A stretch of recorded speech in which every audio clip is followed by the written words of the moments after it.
আমি অন্য কোর্টে ট্রান্সফার পাবো, কোনো সমস্যা নেই, কিন্তু এমনও হবে আমি দুনিয়াতে থাকতে পারবো না।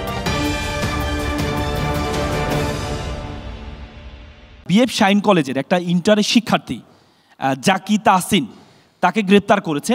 সে পরীক্ষা ছিল, পরীক্ষার্থী সে, তাকে গ্রেপ্তার করেছে উত্তরা পশ্চিম থানা, তাকে গ্রেপ্তার করেছে। বিস্ফোরক আইনে তাকে মামলা দিয়েছে। বিস্ফোরক আইনে মামলাতে তাকে রিমান্ড চেয়েছে। পরে আমি তার মামলায় আমি এঙ্গেজ হলাম।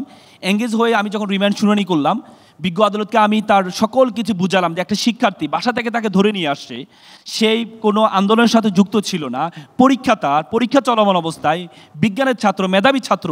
আমি যখন সব কিছু বললাম কোর্টকে, ম্যাজিস্ট্রেটকে যে আমি সব কিছু বললাম, ইমোশনালি ব্ল্যাকমেল করলাম, তখন ম্যাজিস্ট্রেট কী করলেন, উনি বললেন যে ঠিক আছে আমি আদেশটা পরে দিব।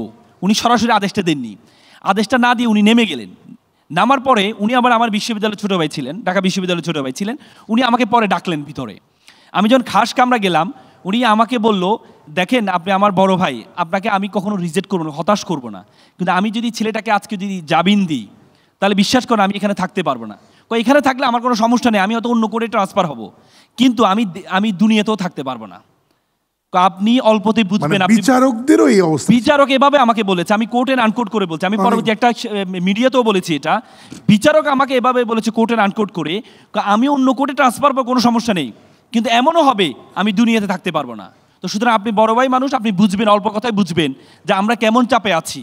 আমি সর্বোচ্চ যেটা করছি, রিমান্ডটা নামঞ্জুর করছি, কিন্তু তাকে জামিন দেওয়া আমার পক্ষে সম্ভব না। এরকম বাংলাদেশে ছিলেন বলেই আমরা মুক্তি পেয়েছি আন্দোলনের মাধ্যমে।